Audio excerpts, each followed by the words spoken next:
Halo, kembali dengan saya Bayu. Selamat datang di channel Evolusi Peradaban. Pada video kali ini, saya akan membahas mengenai kecemasan primordial. Sebuah istilah yang saya karang sendiri. Oke, lanjut. Tapi sebelumnya, tanpa mengurai rasa simpati saya kepada para korban, saya ingin membahas mengenai pengaruh dari bencana alam terhadap psikologi manusia. Karena semua ini sebetulnya menurut saya, peradaban ini semua bermula dari bencana alam.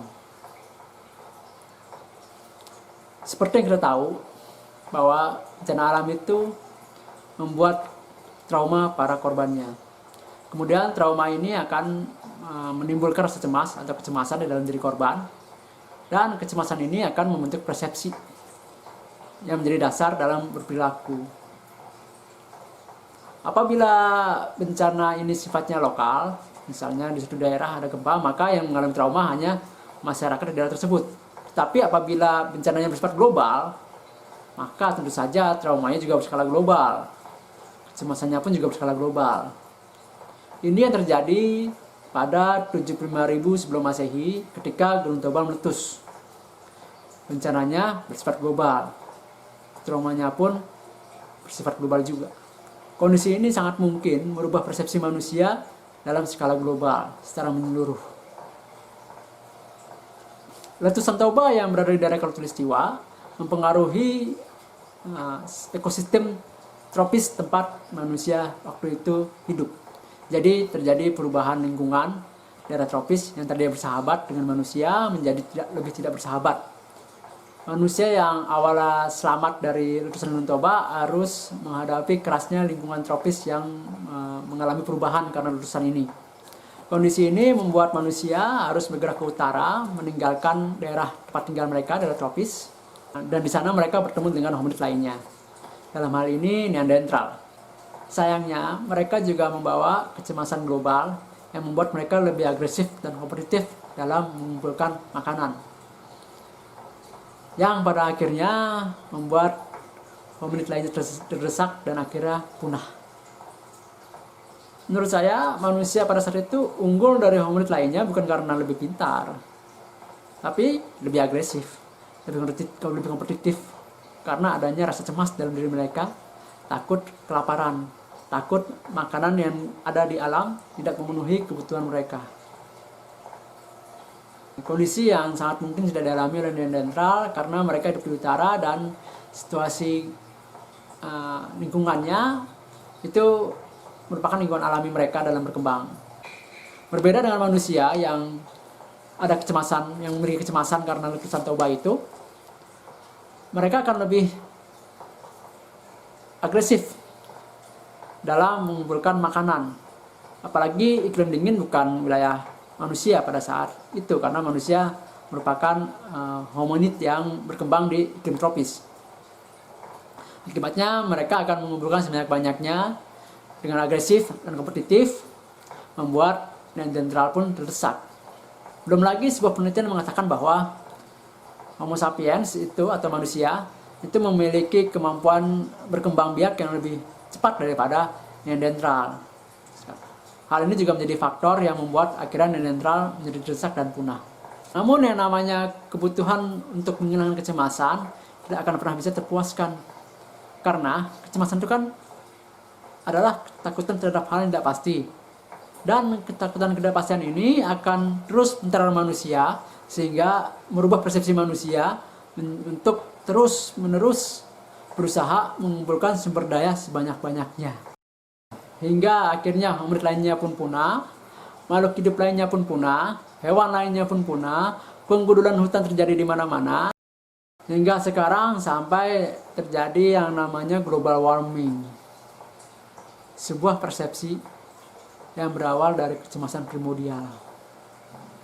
Meski demikian, ada suatu kondisi yang terjadi di masa lalu ketika daerah tropis sudah mulai pulih dari letusan Toba. Maka beberapa manusia kembali ke daerah tropis ini.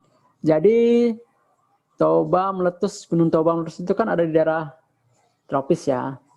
Nah, manusia yang selamat dari letusan Toba ini mengalami kesulitan untuk hidup di daerah tropis karena sudah terjadi perubahan iklim ya.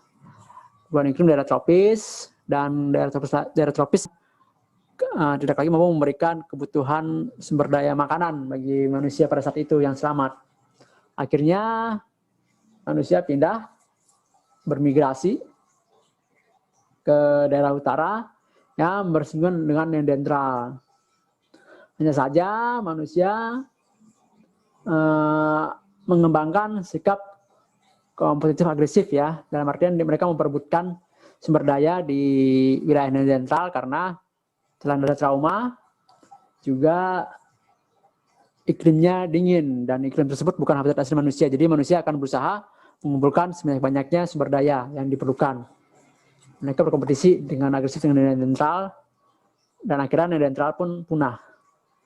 Meski demikian, suatu ketika daerah tropis kembali pulih dari kerusakan akibat letusan Gunung Toba, dan manusia pun kembali ke daerah tropis. Beberapa manusia ya, nggak semuanya.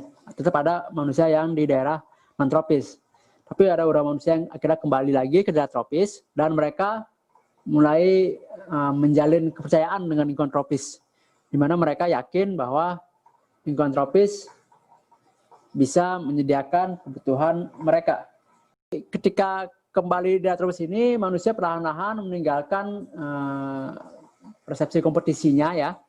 Tidak lagi berkompetisi untuk mengumpulkan sumber daya alam, karena sumber daya makanan yang tersedia di daerah tropis sudah berlimpah, dan manusia percaya bahwa lingkungan bisa menyediakan kebutuhan mereka. Yang kemudian membuat manusia lebih mengembangkan kerjasama daripada kompetisi.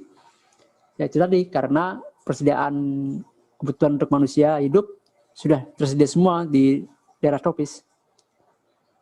Kerjasama antara manusia ini tujuannya untuk efisiensi energi.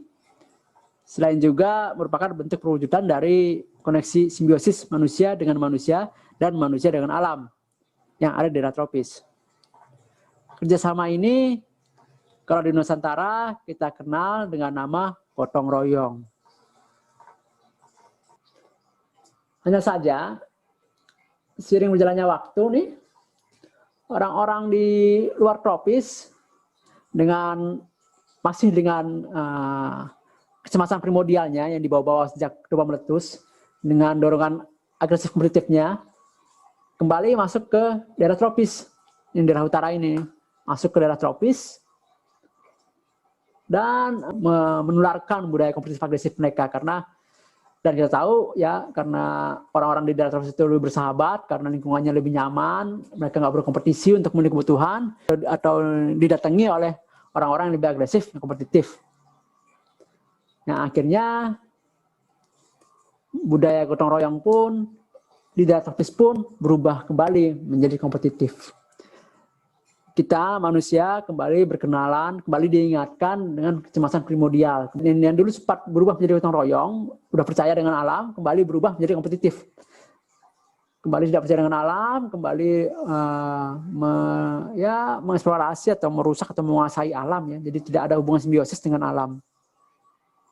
Nah, jadilah peradaban manusia saat ini yang terbentuk dari kecemasan primordial.